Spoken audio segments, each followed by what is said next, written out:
परमात्मा जब तक केवल ज्ञान को प्राप्त नहीं करते हैं तब तक वो किसी भी प्राणी मात्र को किसी तरह का कोई उपदेश नहीं देते हैं।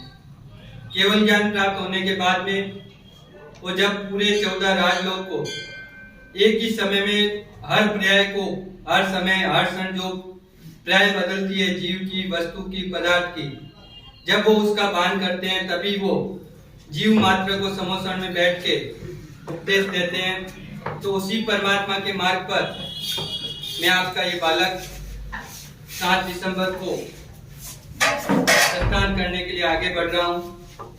आप सभी ने यहाँ पर आशीर्वाद दिया है, वो आशीर्वाद स्वीकार करता हूँ, लेकिन आपका आशीर्वाद जब मुझे 7 दिसंबर की रोज उस पालितना की दरा पर मिलेगा तब वो ये आशीर्वाद मेरे लिए इससे भी बढ़कर होगा।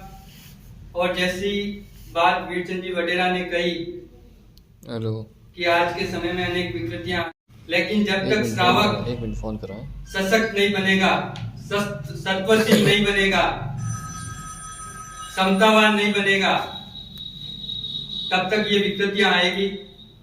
साधु और श्रावक इस जिन शासन के एक दूसरे के पूरक ही है। श्रावक को साधु का माता पिता कहा गया है। जब श्रावक ही साधु को शिथिलता की ओर आगे बढ़ने के लिए प्रोत्साहित करेगा तो अवश्य ऐसी विकृतियां आएगी, ऐसे प्रपंच बढ़ेंगे। जब श्रावक अपने सत्व में अडिग बनेगा, अपनी क्रियाओं के प्रति अडिग बनेगा, निष्ठावान बनेगा, जैन धर्म के जो सिद्धांत परमात्मा ने श्रावक के लिए बताए हैं उसमें वो चुस्त बनेगा, तभी वो किसी शिथिलाचार की ओर बढ़ते हुए साधु को अंगुली कर सकता है। अगर आप किसी साधु को जो शिथिलाचार की ओर बढ़ रहा है और आपके साथ में वो सत्व नहीं है, श्रावकशीलता नहीं है, तो आप उसकी ओर अंगुली नहीं उठा पाएंगे। अगर आपने उसकी अंगुली उठाई तो वो भी कहेगा कि परमात्मा ने आपके लिए भी श्रावक के गुण बताए हैं। तो इसलिए हम सर्वप्रथम अपने जीवन में भी कम से कम जो परमात्मा ने श्रावक जीवन के नियम बताए हैं उन नियमों को स्वीकार करें, अपने जीवन में उतारे।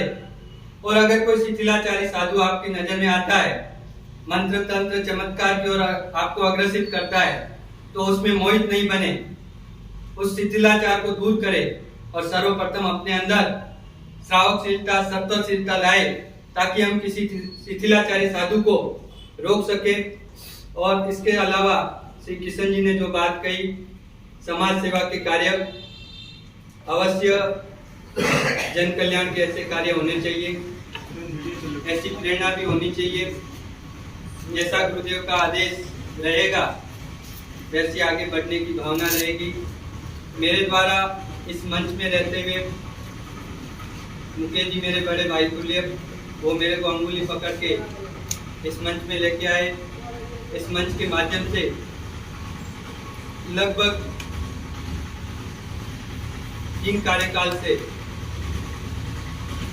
9-10 साल मुझे भी लगभग हो गए होंगे, तो मंच से जुड़कर अनेक आप सबके बीच में लेके अनेक सामाजिक कार्य करने के अवसर प्राप्त हुए।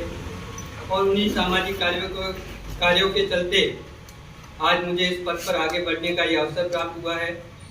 आपके बीच में रहते हुए मेरे द्वारा आप सभी वडीलों का किसी प्रकार का कोई अभिनय किया हो, मेरे द्वारा वाणी में, बर्तन में या व्यवहार में कभी किसी को कुछ कहा हो, बोला हो या लिखा हो, तो उस सभी के लिए मैं अंतःकरण से आप सभी से क्षमा याचना चाहता हूँ। आप मुझे अपना छोटा बालक समझकर